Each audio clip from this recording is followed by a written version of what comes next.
안녕하세요. 당신의 자료 속으로 깊이 들어가는 딥다이브입니다. 네, 안녕하세요. 오늘은 당신께서 보내주신 자료, 이걸 바탕으로 신라 시대까지 거슬러 올라가는 한 가문의 이야기를 파헤쳐 보려고 합니다. 아, 가문 이야기군요. 흥미로운데요? 네, 이게 원래 김씨였던 당나라 관리가 어떻게 남씨성을 받게 되었는지 그 시작부터 해서요. 영양남씨, 그중에서도 석호공파 종중의 현재 모습까지 그 핵심을 따라가 보겠습니다. 좋습니다. 이번 딥다이브에서는 그저 역사적 사실 나열이 아니라요.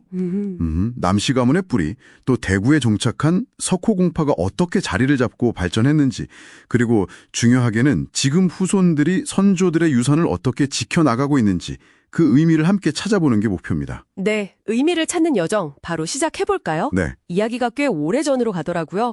755년 신라 경덕왕 때입니다. 당나라 관리였던 김충이라는 분이 일본의 사신으로 갔다가 돌아오는 길이었어요. 아, 귀국길에? 네, 근데 태풍을 만나서 신라 영덕당에 표류하게 된 거죠. 네, 그런 일이. 그때 마침 당나라는 안사의 난이라고 아주 큰 혼란기였어요. 나라 전체가 어수선했던 거죠. 네, 맞아요. 그 유명한 난이죠. 그런 시대적 배경이 있었군요. 그렇죠.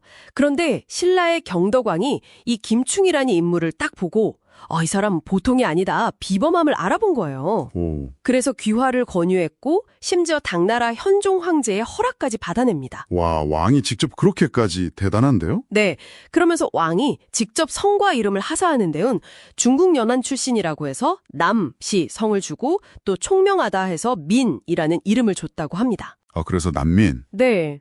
그리고 영양 땅을 시급으로 내려주고요. 이게 이제 생활 기반이 되는 거죠. 그렇죠. 시급은 아주 중요한 하사품이죠. 단순 포상이 아니에요, 이건. 나중에는 영의공이라는 시호까지 받으시고요. 이분이 바로 영양남 씨의 시조, 영의공 난민입니다. 여기서 진짜 흥미로운 건 그냥 표류한 사람 구제한 게 아니라는 점이에요. 왕이 직접 섬, 이름, 본관까지 다 만들어주면서 새로운 가문의 시작을 국가 차원에서 공인해 준 거잖아요. 확실히 그렇네요. 당시 신라의 어떤 외교적인 판단이나 인재를 보는 안목 같은 게 보이는 대목이죠. 그냥 우연이 아니었던 것 같아요. 그게 흔한 일이었을까요? 왕이 직접 이렇게 다 챙겨주는 게요? 글쎄요. 아주 흔했다고 보긴 어렵습니다.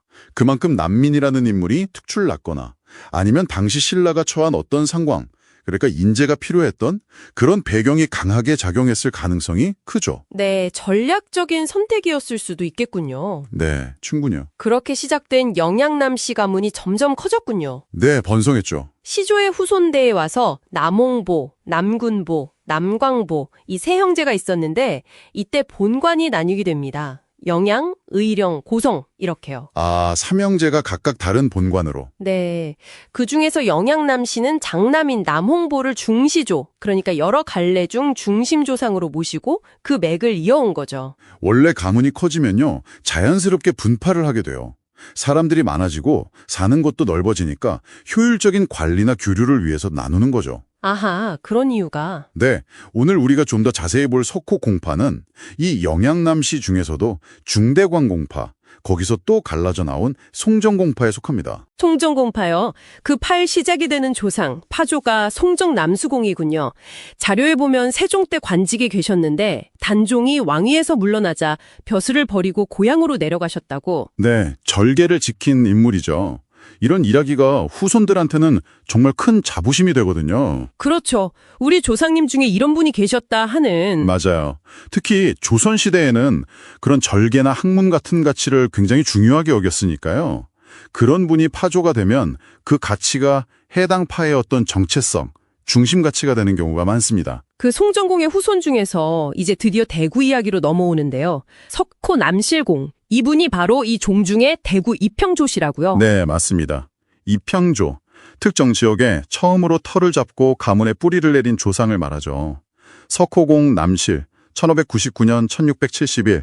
이분이 원래는 청송에서 태어나셨는데 만년에 대구 해안면, 입성리, 지금의 동구 입석동 쪽으로 이주를 하셨어요. 아, 대구 동구요? 네. 그럼 그때부터 대구의 남씨 가문이 뿌리 내리기 시작한 거군요. 그렇죠.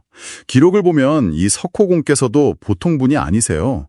광해군 때 정치가 혼란하니까 그걸 비판하면서 벼슬길에 나아가지 않고 학문에만 힘쓰셨다고 해요. 절개 정신이 이어지네요. 네. 그리고 병저울한 때는 청나라의 인질로 잡혀갔던 두 왕자, 복림대군이랑 소현세자죠.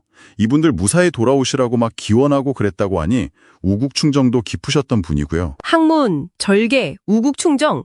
야, 선비의 덕목을 다 갖추셨네요. 네. 바로 그런 석호공의 삶 자체가 대구 지역 남씨 가문의 어떤 정신적인 기틀, 그러니까 가풍을 형성하는 데 큰 영향을 미쳤을 겁니다. 그 땅의 가문의 가치를 심으신 거죠. 그래서일까요? 종중에서 선조들의 유산을 정말 소중하게 관리하고 계시더라고요. 내 자료에 잘 나와 있더군요. 대구 동구 평방동하고 도동에 걸쳐 있는 이기세라는 주선산이 있고요.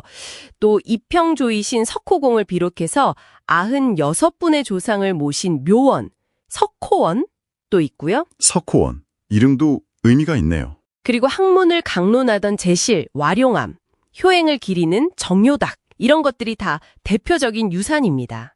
이런 선산, 묘원, 제실 같은 공간들이 단순히 땅이나 건물이 아니죠. 그 안에 가문의 역사가 담겨 있고 후손들을 하나로 묶어주는 상징적인 역할을 하는 겁니다. 특히 와룡암처럼 학문을 위한 공간이 있었다는 건 이 가문이 뭘 중요하게 생각했는지 보여주는 거고요. 근데 안타까운 이야기도 있었어요. 석호정이라는 제실도 있었는데 6.25 전쟁 때 비행장 만든다고 없어졌다고 하네요. 정말 안타깝네요. 전쟁이라는 큰 역사의 비극이 이렇게 개인 가문의 역사에도 깊은 흔적을 남기는 거죠.